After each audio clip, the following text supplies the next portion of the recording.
안녕하세요. 저에게는 어린 시누이가 한 명 있었습니다. 그 당시 21살 대학생이었죠. 아가씨가 19살 때 처음 봤는데 어린 나이에도 싹싹하고 귀여워서 제가 또 남동생만 있다 보니 여동생 같이 이뻐서 자주 챙겨주게 되더라고요. 저희가 분가를 해서 살고 있었지만 시댁이 아파트 단지 바로 옆 동에 있어서 넘어지면 코 닿을 거리였어요. 아가씨는 아직 학생이다 보니 시댁에서 같이 살고 있었고요. 워낙 시댁이랑 사이가 좋아서 왕래가 잦았습니다. 서로 자주 왔다 갔다 하고 시댁에서 고기 구워 먹으면 다음 주에는 저희 집에서 먹고 할 정도로 사이가 좋았어요. 시부모님이 너무 자상하시고 배려심도 깊으셔서 시부모님과의 마찰은 결혼 생활 3년 동안 한 번도 없었을 정도였죠.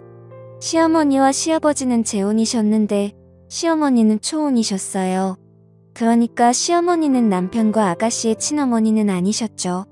아버님과 20살이나 차이가 나셔서 저희들과 나이 차이가 많지 않으셨지만 사려 깊으시고 따뜻하셔서 제가 참 좋아했습니다. 그래서 저 퇴근하고 나면 불러서 밥도 같이 먹고 선물도 사주고 그렇게 잘 지내왔는데 아가씨가 대학생이 된 이후로 예전에는 안 하던 행동을 하고 그러는 것 같더군요. 제가 직장 다녀서 퇴근하고 집에 오면 저녁 7시쯤 됐어요. 신랑 퇴근은 더 늦었고요. 그래서 아침부터 저녁 7시까지 저희 집은 빈집이었죠. 저희 집 현관문 비밀번호는 원래 시어머님만 알고 계셨는데 어느 날 아가씨가 저희 집에서 저랑 밥을 먹고 나서 얼두고 갔다고 시어머님한테 저희 집 비밀번호를 물어봤었나 봐요. 그래서 아가씨도 저희 집 비밀번호를 알고 있었습니다. 제가 예쁜 속옷이 좀 많은 편이에요. 관심도 많고요. 그런데 언제부터인가 자꾸 제가 사놓은 새 속옷들이 없어지는 거예요. 한두 개씩 처음에는 제가 둔 곳을 착각했나 했는데 아무리 생각해도 이상하더라고요. 멀쩡히 있던 속옷이 아침에 오늘은 새 속옷 입어야겠다 생각하고 찾으면 없더라고요. 어느 날에는 제 것이 아닌 립스틱이 제 화장대 위에 있어서 이게 누구 거지 하고 신랑한테 물어봤더니 신랑이 말을 더듬으면서 혹시 내 동생 거 아냐? 하면서 자기가 동생한테 연락해보겠다고 하더군요. 제 앞에서 통화하면 되는데 굳이 베란다 가서 통화하는 게 웃기더라고요. 그러더니 물어봤더니 아가씨가 가져간 게 맞다고 했대요. 그래서 말했습니다. 그래? 그런데 왜 우리 집 안방 화장대에 그걸 두고 갔대? 아가씨 안방까지 들어와.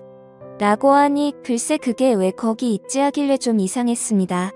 그날 아가씨가 저희 집에 올 이유가 없었고 저한테 연락도 없었으니까요. 그때부터 좀 의심이 가는 거예요. 아가씨랑 저랑 가슴 사이즈도 같고 비슷한 체형이라서요. 그래서 말인데 범인 아가씨인 것 같아. 그래 확실해. 어머님이 아가씨한테 우리 집 비밀번호를 알려줬다고 하셨었거든. 그게 마음에 걸려 저번에 올 일도 없는데 우리 집에 화장품을 두고 간 것도 그렇고 제가 이렇게 말하니 남편이 에이 설마 누가 남의 속옷을 가져가 이렇게 말하는데 제가 넣어둔 속옷이 없어진다는 게 아무리 생각해도 이해가 안 되는 거예요. 그래서 그 다음부터는 새로 산 속옷은 아무도 모르게 침대 매트리스 아래에 물건들을 넣을 수 있는 공간이 있는데 그곳에 넣어버렸습니다. 이제는 아무도 내 속옷 안 가져가겠지 생각을 했죠. 그런데 그 후로는 새 속옷이 아니라 제가 빨아놓은 속옷이 없어지는 거예요. 아침 출근하기 전에 빨래 널어놓고 가서 분명히 기억하는데 말이죠. 제가 여동생도 없고 없어질 이유는 아무리 생각해봐도 없는데 아가씨가 성인이 된 이후로 한두 개씩 없어지기 시작한 거 보면 아가씨인 것 같은데 심지는 있지만 확신이 없고 또 대놓고 물어보기도 이상한 것 같고 해서 어떻게 해야 할지를 모르겠더군요. 제 친한 친구에게 고민 상담을 하니 아가씨랑 같이 쇼핑 가서 아가씨 속옷 하나 골라서 선물해주라고 그런 얘기하면 서로 껄끄러워지니 그렇게 해서 눈치 한번 줘보라고 하더라고요. 그래서 아가씨에게 다른 이야기 없이 다음날 속옷을 여러 개 선물해줬습니다. 없어진 속옷들이랑 비슷한 디자인으로 10세트나 샀어요. 아가씨 제가 속옷 사러 갔는데 너무 이쁜 게 많아서 아가씨 생각나서 하나 샀어요 하고 선물해주니 언니 생일도 아닌데 왜 속옷 선물이에요? 잘 입을게요. 고마워요 하면서 해맑게 받더라고요. 이제는 내 속옷 욕심내거나 훔쳐갈 일 없겠지 싶었는데 그 후로도 속옷 도둑의 소행은 멈추지 않았고 결국 저는 남편에게 금요일 저녁 퇴근 후 시댁에 가자고 했어요. 남편은 뭐 그런 일로 시댁까지 가냐고 난감해하더라고요. 그래서 이건 심각한 거다. 일종의 경고를 할 필요가 있다고 말을 했습니다. 시댁에 가니 마침 아가씨도 안 나가고 집에 있어서 내심 잘됐다 생각이 들었습니다. 어머님께 이렇게 말했어요. 어머님 세상에 어쩌면 좋아요? 우리 아파트에 변태가 사는 것 같아요. 신랑 속옷은 그대로 있는데 제 것만 한두 개씩 없어지는 거 있죠. 얼마 전엔 빨래 널어놓은 것까지 훔쳐갔더라고요. 아무래도 신고해야겠죠. 무서워 죽겠어요. 아가씨나 어머님 같은 거는 없어진 거 없으세요? 조심하세요 하면서 태연하게 조근조근 얘기했네요. 그랬더니 아가씨가 아주 해맑은 표정으로 어머 언니 진짜 대박이다. 그런 변태 도둑 이야기 나도 들어본 것 같아요 라고 하더군요. 뻔뻔하단 생각이 들었습니다. 어머님이랑 아버님은 언제부터 없어졌냐고 새아가 조심하라고 신고부터 해야 하는 거 아니냐고 하시더라고요. 그러자 아가씨는 아니, 엄마 뭘 신고까지 해. 증거 같은 것도 없고 새언니가 직접 변태를 만난 것도 아닌데 하더라고요. 그때 역시 범인은 아가씨였구나. 예전에는 마냥 귀엽고 여동생 같아서 잘 챙겨줬었는데 이런 일을 겪고 나니 얼굴을 마주보기도 좀 그렇더라고요. 화장품이나 향수 같은 걸 가져갔으면 그래도 덜 당황스러웠을 텐데 말이죠. 그로부터 일주일 정도는 아무 일 없이 잘 지냈어요. 그 일 덕분에 제가 퇴근하자마자 속옷을 확인하는 게 일이었거든요.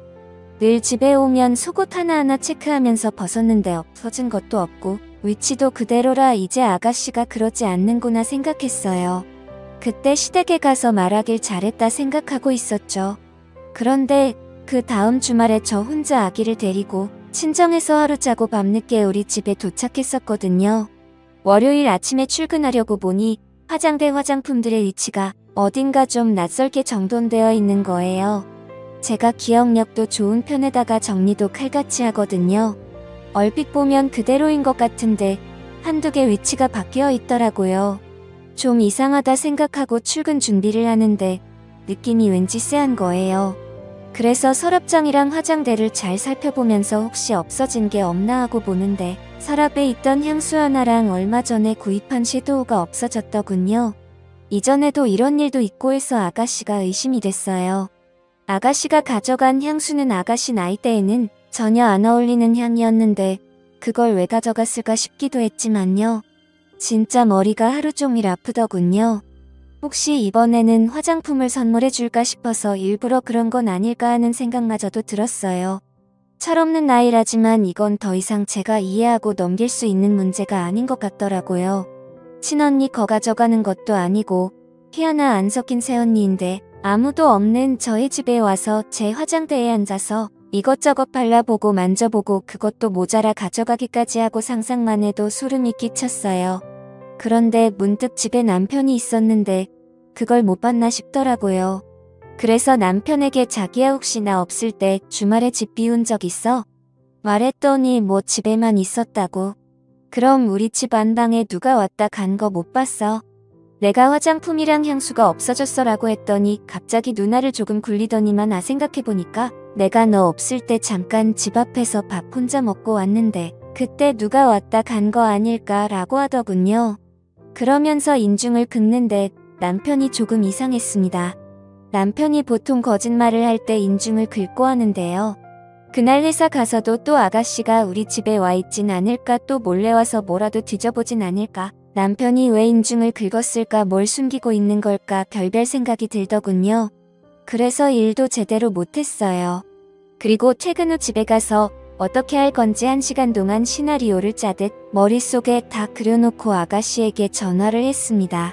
아가씨 지금 집이세요? 하고 물어보니 집이라더군요. 언니 왜요? 라고 묻길래 그냥 뭐 먹고 싶은 거 있냐고 물어봤더니 떡볶이가 먹고 싶다더군요.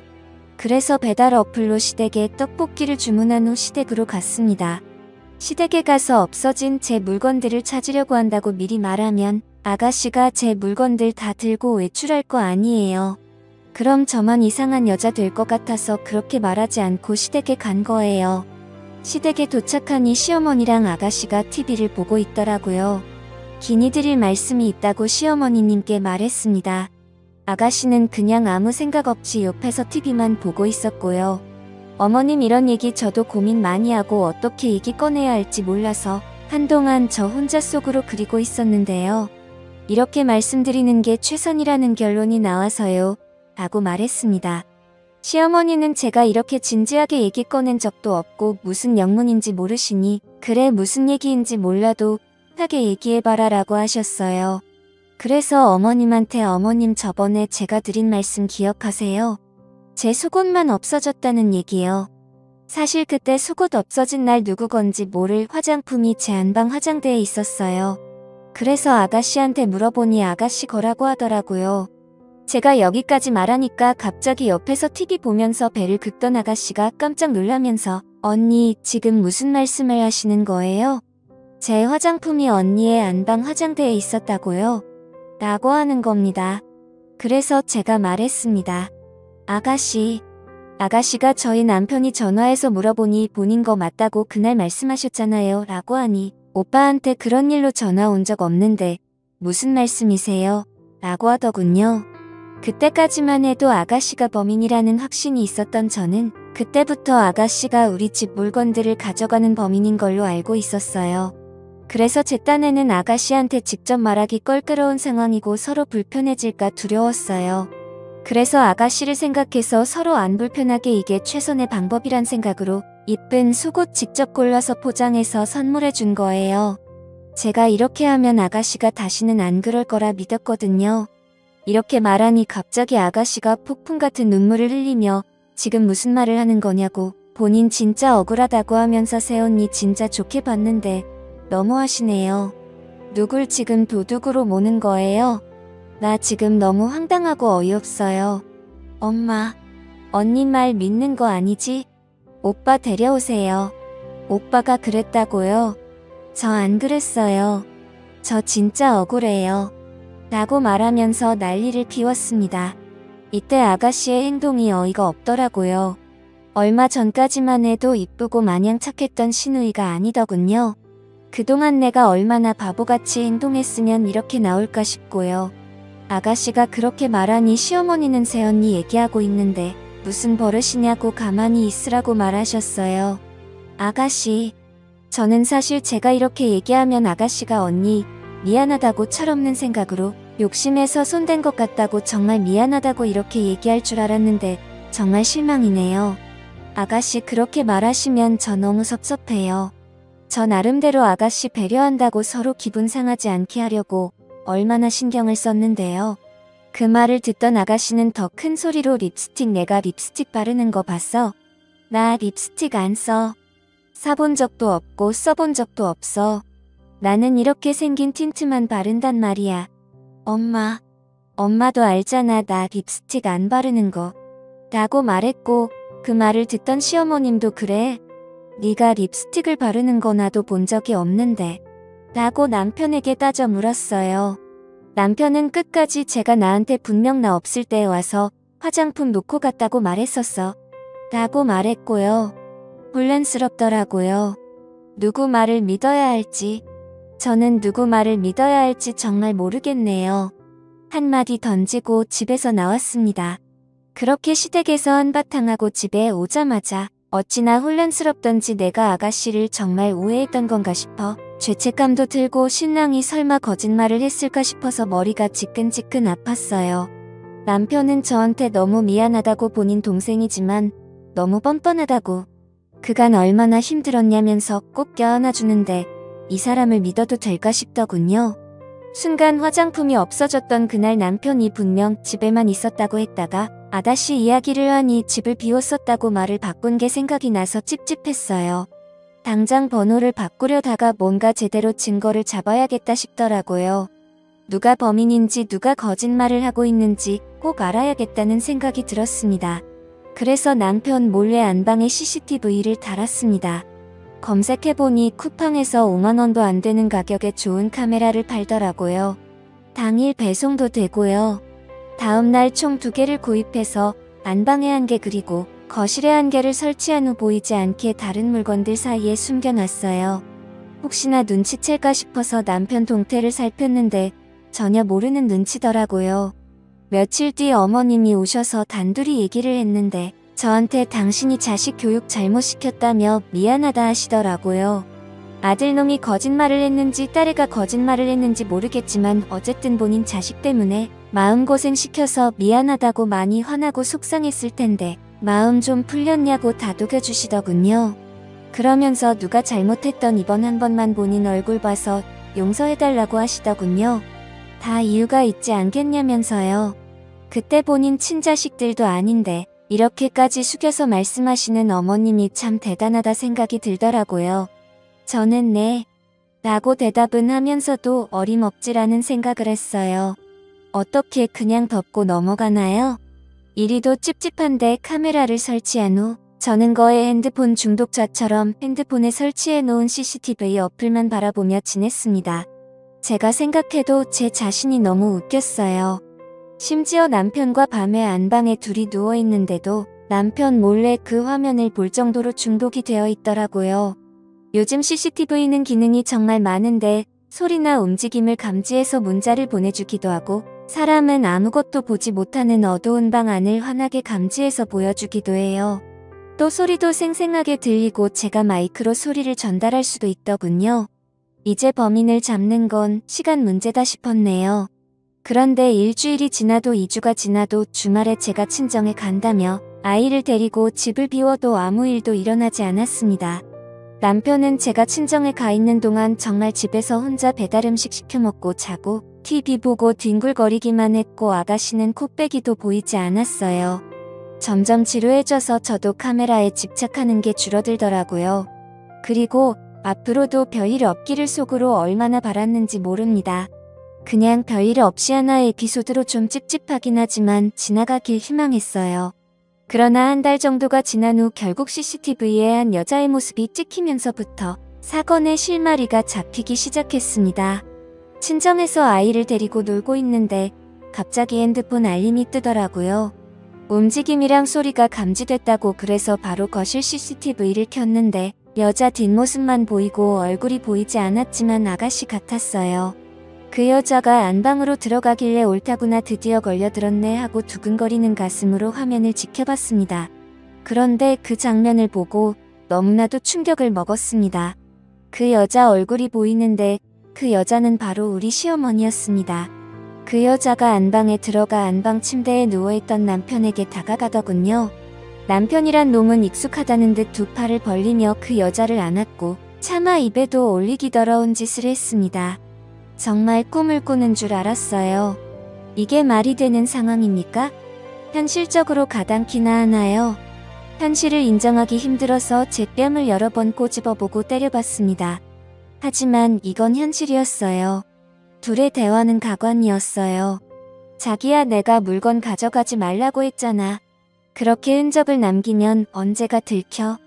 혜영이 애 진짜 눈치 빠르단 말이야. 내가 얼마나 하루하루 살얼음 같은 줄 알아? 난 씻고 나서 새 속옷 아니면 안 입는 거 알잖아. 그럼 옷을 가져오면 되지. 올 때는 항상 깜빡하더라고. 혜영이 왜 그렇게 눈치가 빨라. 진짜 내 방 뒤질까봐 얼마나 아찔했는지 몰라. 다행히 민정이 의심해서 다행이었지. 그리고 그게 꼭 혜영이 거는 아니잖아. 네가 더 많이 버니까 네가 사준 거나 다름없는 거고 그러니까 걔 거는 다 내 거 아니야. 참자기는 논리적이라니까. 이딴 말을 주고받는데 정말 어이가 없더군요. 저는 마이크를 켜서 큰 소리로 그만해 라고 소리를 질렀어요. 어디선가 제 목소리가 나오는 걸 들었던지 그 두 인간 놀라서는 주변을 두리번거리면서 바라보는데 진짜 우습더군요. 그리고 아가씨에게 방금 내가 본 장면 녹화한 일부를 카톡으로 보냈습니다. 아가씨 난리가 났더군요. 바로 언니네 집으로 갈게요. 언니도 오세요. 라고 하더니 아가씨보다 더 빨리 집에 달려갔습니다. 그러나 이미 우리가 도착했을 때는 집에 아무도 없었어요. 남편 놈한테 전화를 했어요. 어디냐고 당장 나오라고 그랬더니 카메라 설치한 거 다 확인했다고 말했습니다. 그러자 오히려 뻔뻔하게 그렇게 사람 의심해서 카메라까지 설치하니까 좋냐고 하면서 당신 그게 불법인 거 아냐면서 당당하게 소리를 지르더군요. 내 집에 내가 설치한 게 왜 불법이냐, 자꾸 도둑이 들어서 설치한 거니, 문제없고 어머님이라고 불렀던 그 더러운 인간은 주거 침입으로 고소하고 너네 둘 다 상간소송으로 위자료 제대로 뜯어낼 거라고 피해 보상까지 각오하라고 했습니다.